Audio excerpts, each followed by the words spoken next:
तो क्या आजम खान मिलाएंगे चंद्रशेखर आजाद से हाथ? क्या आजम खान करेंगे अखिलेश यादव से बगावत? क्या आजम खान छोड़ देंगे समाजवादी पार्टी का साथ? आखिर क्यों बढ़ रही है चंद्रशेखर आजाद और आजम खान की नजदीकियां? उत्तर प्रदेश की राजनीति में इस वक्त आजम खान को लेकर कई सवाल उठ रहे हैं। सवाल इसलिए क्योंकि जेल से आजम खान ने एक ऐसी चिट्ठी लिखी जिसके बाद अब समाजवादी पार्टी के लिए कई समस्याएं देखने को मिल रही हैं। खासतौर पर आजम खान ने इंडिया गठबंधन के कंधे से कहीं न कहीं अखिलेश यादव की तरफ बंदूक चला दिया। अखिलेश यादव पर मुस्लिम लीडरशिप को लेकर सवाल खड़े कर दिए। अखिलेश यादव को लेकर कहीं न कहीं आजम खान ने हमला जरूर किया। उसके बाद देखने को मिला कि समाजवादी पार्टी में कहीं न कहीं एक हड़कंप जैसा माहौल बन गया। आपको बता दें कि राजनीतिक गलियारों में इस बात की चर्चा हो रही है कि दलित और मुस्लिम वोट के बैंक को मिलाकर अवैसी और चंद्रशेखर आजाद उत्तर प्रदेश की राजनीति में बड़ा खेल करने जा रही हैं और इसमें उन्हें जरूरत है आजम खान की। आजम खान वही शख्स हैं जिन्होंने मुलायम सिंह यादव के कंधे से कंधा मिलाकर समाजवादी पार्टी की स्थापना में अहम भूमिका निभाई। आजम खान वो शख्स हैं जिनके एक इशारे पर पश्चिमी यूपी के मुसलमान समाजवादी पार्टी की तरफ शिफ्ट हो गए। आजम खान वो शख्स हैं जो समाजवादी पार्टी की लीडरशिप में एक महत्वपूर्ण भूमिका निभाते थे। यही वो बड़ी वजह है कि नेताजी उन्हें ज्यादा तवज्जो देते थे। नेताजी उन्हें कहीं ना कहीं मुख्यमंत्री के दर्जे के बराबर समझते थे। लेकिन आज जिस तरीके से आजम खान और उनके परिवार की हालत है, कहीं ना कहीं ये दर्शाता है कि आजम खान की राजनीति अब अपने चरम पर नहीं है। आजम खान कई सालों से जेल में बंद है, कई मुकदमे उन पर लादे गए, लेकिन फिर भी आजम खान इतने प्रभावशाली नेता हैं कि उन्होंने जेल से एक चिट्ठी लिखकर उत्तर प्रदेश की राजनीति में कई सवाल खड़े कर दिए, जिसने समाजवादी पार्टी पर कहीं ना कहीं मुश्किलें ढाना शुरू कर दिया। आजम खान की काबिलियत को असदुद्दीन अवैसी और चंद्रशेखर आजाद बखूबी समझते हैं। यही बड़ी वजह है कि चंद्रशेखर आजाद लगातार उनके परिवार और आजम खान से खुद मिलने जेल अक्सर जाया करते हैं और इसको लेकर अब सवाल इस बात को लेकर उठ रहे हैं कि क्या जिस तरीके से अखिलेश यादव ने आजम खान को लेकर तवज्जो नहीं दी, तो क्या अब आजम खान कहीं ना कहीं चंद्रशेखर आजाद से हाथ मिलाते हुए नजर आएंगे? फिलहाल इन्हीं मुद्दों पर बातचीत करेंगे। मेरे साथ मेरी सहयोगी नाजमीन मौजूद हैं। नाजमीन, जिस तरीके से आजम खान चंद्रशेखर आजाद की नजदीकियां बढ़ रही हैं, जिसको लेकर सवाल इस बात को लेकर किया जा रहा है कि कहीं ना कहीं आजम खान को लेकर समाजवादी पार्टी में उतनी सक्रियता नहीं देखी गई। समाजवादी पार्टी ने आजम खान के लिए उतना संघर्ष नहीं किया, उतने ठोस कदम नहीं उठाए जिससे उनको जमानत मिल जाए, जिससे उनकी रिहाई हो जाए। वहीं चंद्रशेखर आजाद का ये कहना कि आजम खान का लड़ाई हम सड़क से लेकर संसद तक लड़ेंगे, हम उनके हर घड़ी में साथ हैं। तो क्या अब कहीं ना कहीं इस बयान के जरिए उत्तर प्रदेश की राजनीति में अब इस बात पर मुहर लग गई है, आजम खान और समाजवादी पार्टी का रिश्ता जो है वो टूटने वाला है? देखिए बिल्कुल सिराज, यहाँ पर समाजवादी पार्टी के मुखिया अखिलेश यादव ने कई ऐसे फैसलों में आजम खान को नाराज किया है और आजम खान की नाराजगी इस कदर बढ़ जाती है कि वो जेल से ही चिट्ठी लिख देते हैं और चिट्ठी में वो कहते हुए नजर आते हैं कि इंडिया ब्लॉक को न सिर्फ संबल की बात करनी चाहिए बल्कि रामपुर के अल्पसंख्यकों के बारे में भी सोचना चाहिए। कब तक आप मुस्लिमों की राजनीति करते रहेंगे, वोट बटोरते रहेंगे, कब आप असलियत में मुस्लिमों के लिए कोई बड़ा काम करते हुए नजर आएंगे? देखिए, आजम खान का चिट्ठी लिखना कई बड़े संकेत देता है कि क्या अब वो उब चुके हैं समाजवादी पार्टी से, क्या अखिलेश यादव की साजिशों को अब वो बेनकाब करने वाले हैं। देखिए, हम बताते हैं कि लोकसभा चुनाव में जब समाजवादी पार्टी को पश्चिमी यूपी की या पूरे उत्तर प्रदेश में अल्पसंख्यकों का वोट चाहिए था, खास तौर पर रामपुर क्षेत्र में, तो हमने ये देखा कि खुद आजम खान से मुलाकात करने अखिलेश यादव जेल तक चले जाते हैं। और उपचुनाव जब हुआ, जब 9 सीटों पर उपचुनाव हुआ, तो अखिलेश यादव आजम खान के परिवार से मुलाकात करते हैं। उस वक्त पर तंजीम फातिमा, जो आजम खान की पत्नी है, उनसे मुलाकात करते वक्त अखिलेश यादव ने तो कुछ नहीं कहा, लेकिन तंजीम फातिमा ने मीडिया के सामने ये खोल कर रख दिया कि वाकई पूरा आजम परिवार अखिलेश यादव के फैसलों से नाराज है, अखिलेश यादव के किए गए कामों से नाराज है।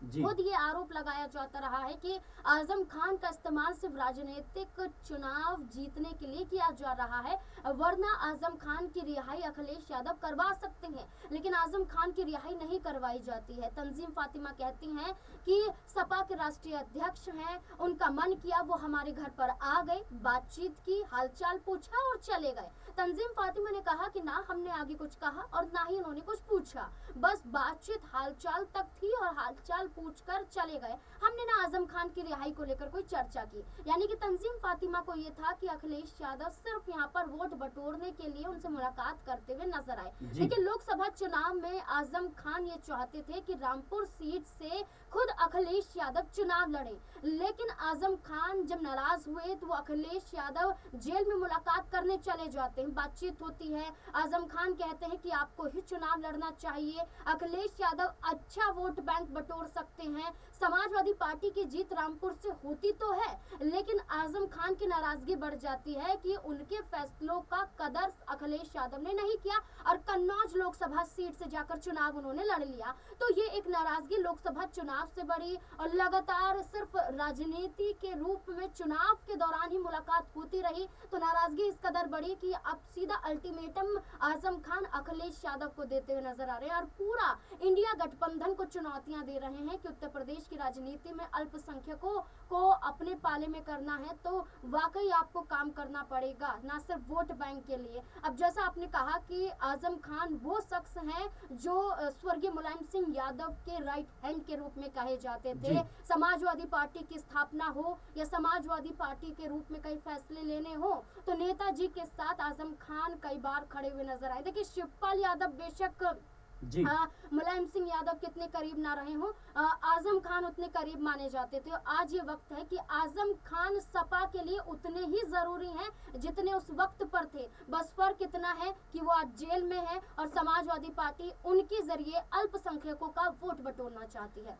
नाज़मीन, जिस तरीके से आजम खान के राजनीतिक सफर पर अगर नजर डालें तो एक वक्त ऐसा हुआ करता था जब आजम खान मंत्री हुआ करते थे। उनकी जो कह सकते हैं कि पत्नी थी वो राज्यसभा सांसद हुआ करती थी, जो बेटे थे वो विधायक हुआ करते थे और तमाम जो उनके चेले चपाटे हैं वो कहीं ना कहीं पार्षद, निगम पार्षद, तमाम तरह की भूमिकाओं में नजर आती थी। लेकिन आज आजम खान की क्या स्थिति है उत्तर प्रदेश की राजनीति में हम सब देख रहे हैं। आजम खान जेल में बंद है, उनके बेटे और उनकी पत्नी घर पर है और उनके तमाम समर्थक भी कहीं ना कहीं निराश है। जाहिर सी बात है कि उनके राजनीतिक सफर में एक बड़ा कह सकते हैं झटका लगा था जब उनके ऊपर कई तरह के मुकदमे लगे और फिर वो कहीं ना कहीं कई सालों से जेल में बंद है। और लेकिन अब जो मौजूदा हालात है कि अखिलेश यादव ने अचानक उत्तर प्रदेश में जो उपचुनाव की समाप्ति हुई उसमें स्टार प्रचारकों की लिस्ट में उनका नाम शामिल करना, ये जब हुआ जब कहीं ना कहीं चंद्रशेखर आजाद और आजम खान की नजदीकियां देखने को मिली। क्या लगता है आपको अखिलेश यादव के मन में आजम खान को लेकर अभी भी डर है कि आजम खान के जाने से जो मुस्लिम वोट बैंक है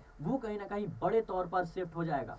देखिए डर ही नहीं, यकीन मानिए कि बिल्कुल शिफ्ट होगा और इसी को लेकर चंद्रशेखर आजाद मुलाकात आजम खान के परिवार से, आजम खान के बेटे से और खुद आजम खान से मुलाकात करते हुए नजर आए थे।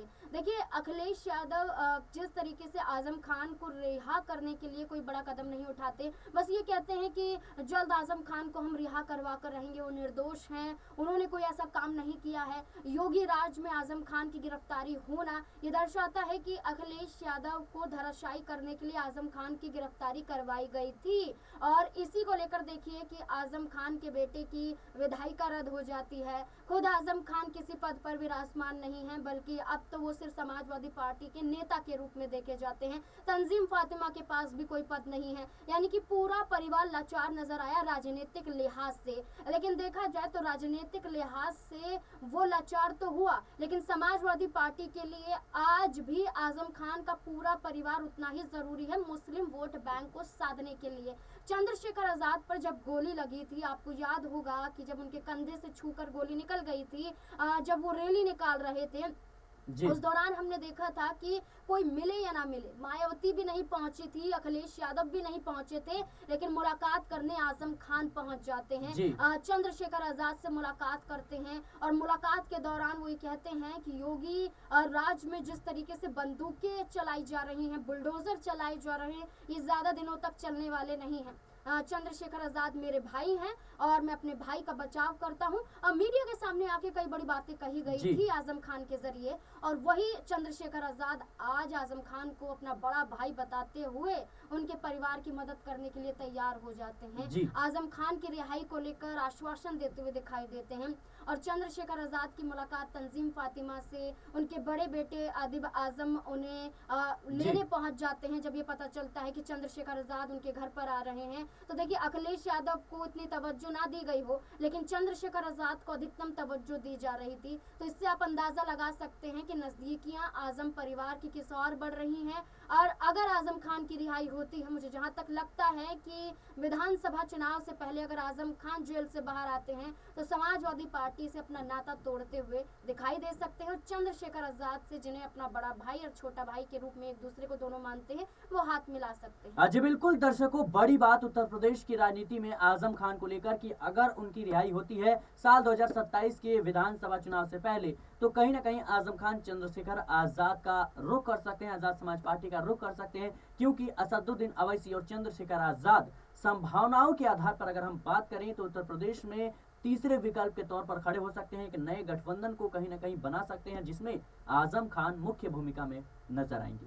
फिलहाल इस रिपोर्ट में इतना ही। देश और दुनिया की तमाम खबरों के लिए बने रहें नेक्स्ट 9 पॉलिटिकल बाइट के साथ।